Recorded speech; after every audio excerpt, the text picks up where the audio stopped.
So the runaway Texas Democrats have finally returned to Austin, looking like the Real Housewives of Dallas-Fort Worth, but their protest against Republicans is not over. Let's talk about it. How's everybody doing? My name is Anthony Brian Logan, and today we got to talk about the runaway Texas Democrats finally coming back to the state after a couple of weeks, which will allow Republicans to go ahead and pass the redistricting plans. You may have seen it on the news talking about, oh, this is gerrymandering and this is unheard of in the middle of a decade. It's every 10 years normally, all kind of random stuff. The Democrats, meanwhile, have gerrymandered their states beyond recognition. Some of these maps the Democrats have are out of control.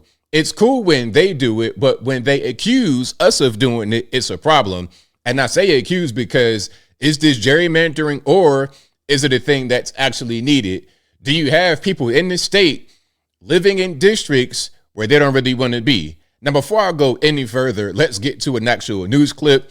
Of course, I will link to the clip in the box if you want to see it and hear it without my commentary. If you're on IG, Facebook, etc., visit the link in the bio, go to the corresponding article on the website. But without further ado, let's go ahead and roll it. And as we know, they left the state a couple of weeks ago to break quorum. They purposely delayed the vote. That was the goal. Jack Fink reporting for us tonight, though. Now those House Democrats are back, and they're also under a 24-hour escort from Texas DPS. After not showing up at the Texas Capitol for 2 weeks, Speaker Dustin Burrows said he wanted to make sure that House Democrats who broke quorum show up at 10 a.m. Wednesday when the House is set to meet in session once again. He said that is the reason that he placed them under a 24-hour escort by Texas DPS. Democrats actually had to sign a permission slip for that, but all of them did except for one, and that's Democratic State Representative Nicole Collier of Fort Worth. Because she refused, she is still inside the House chamber at this hour, locked inside that chamber. I hope to speak with her a little later, but she and I exchanged text messages, and she told me she believes that this situation is as wrong as the congressional maps that they've tried to block for the past couple of weeks. Let's pause right there. There was a lot. First of all, people are saying, hey, can they do this? Can they make them do that? Can they have the police on them? Yes, because in Texas, as I said before, in Texas, there's a civil law that says the police can arrest you and force you to vote if you are in the Texas House, but you must be in Texas. So they couldn't have gone to Illinois or Maryland or wherever they fled to. That's why they fled, rather than just staying home. Because if they stayed home, they could have just been brought down to Austin. Now, the woman who was locked in there, she did a live stream. It was a whole big mess. Let's watch some of that. Then we're going to come right back to the news clip. Speaker announced, once quorum was restored, that the call of the House would remain, and any member that was out because of the quorum break would be required to sign a permission slip agreeing to be under the authority of DPS in order to leave the Capitol. I refused. I refused to sign the permission slip to be able to leave the Capitol. I disagree with that authoritarian tactic that they have taken. As being part of the minority party, we don't have a lot of victories, but we do have our principles. We still have our dignity, and we still have the right to protest and resist. I will have to stay here. I hadn't really given much thought. What matters to me is making sure that I resist and fight back against and push back.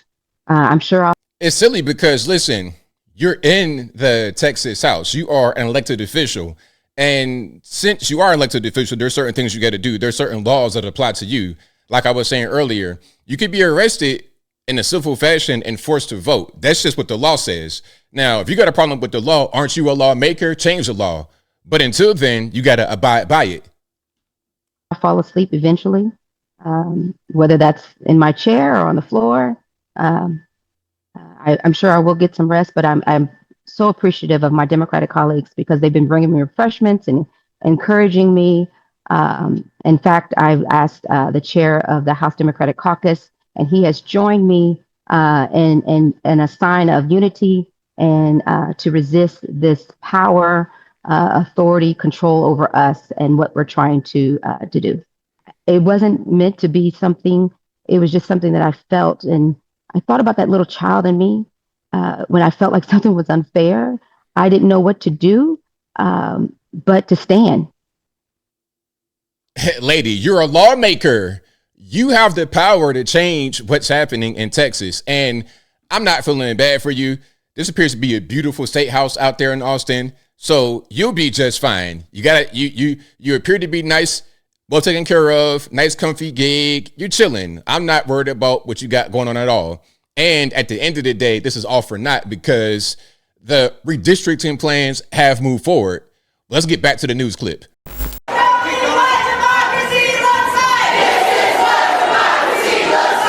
Collier and dozens of other House Democrats who returned to the Capitol today received a Texas-sized welcome from their supporters as they walked from the rotunda into the House chamber minutes before the House session began around noon.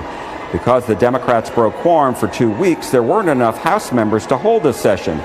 Today, there were more than enough, 120 of them, but 30 were still not there. As for those permission slips Democrats had to sign, this is what they look like. Representative Gene Wu, the House Democratic Caucus chairman, says their efforts to block the 5 new Republican majority maps have now moved into their second phase. Now, to be clear, the permission slips say that they promised to come back and vote. That's all that it says. The legal phase. And Democrats are pledging to sue the state of Texas over the maps, and they are hoping to get them in front of the U.S. Supreme Court as soon as possible. Where the Supreme Court will refuse to stop a horrendously illegal map if it is too close to the election. And one of the things what we needed to do now that this option is more open to us, is try to get this through as quickly as possible so that the court can stop it. We've been called cheaters. We've been called racists. I refute and reject all of that. I think the voters do too. The fact is what we're doing is legal. It's constitutional. It is going to more accurately and fairly reflect the electorate in the state of Texas. Timing is now of the essence for the Democrats because the maps have to be in place for the ballots to be ordered, and those ballots have to be set before January 14th for the March 3rd primary. At the Texas Capitol, Jack Fink, CBS News, Texas. All right, there we go. So shout out to Texas Republicans for making that happen. Hey, I love it. Democrats, I mean, nice try. Nice try. Y'all fled the state for 2 weeks. Listen, if I'm one of your constituents, I don't like that. It's like, hey, not only did you do something that had no effect really other than a slight delay, you're also delaying other things that I care about. Like, I don't know, flood relief. Remember the San Antonio area had the floods where all those campers had passed away, rest in peace. You're trying to block stuff like that. So it's like, hey, man, I need you to get back in there and do your job. And if you can't do your job come midterm time next year, you're going to be out of there. But I think I'll leave that right there for now. And what say you? What's your opinion on what the Texas Democrats did? Their little 2-3 week vacation in Illinois and Maryland and New York or wherever they went. How about the lady, Nicole Collier, who locked herself in that beautiful state house for, I guess, overnight? Whatever your thoughts are, let me know in the comments below. You guys know where I'm at. Look, these Democrats, I'm glad they finally came back. I'm glad a little stunt is over with, but it is exactly what I said in my short video about this when this first was happening. It's just going to be a brief little period of time where they delay it, a little stunt, get a little bit of attention. But I don't think that this will help them in their political careers. Maybe it will because these are Democrats and maybe they have highly Democratic districts. I would presume they do. I don't think a Democrat who is kind of unsafe in their seat, who is experiencing a lot of Republicans moving there, I don't think they would have done this because that would have surely spelled doom for them. But whatever your thoughts are, please let me know in the comments below. And that's all I got to say for this video. If you like what you heard, please comment, rate, share, and subscribe. Peace.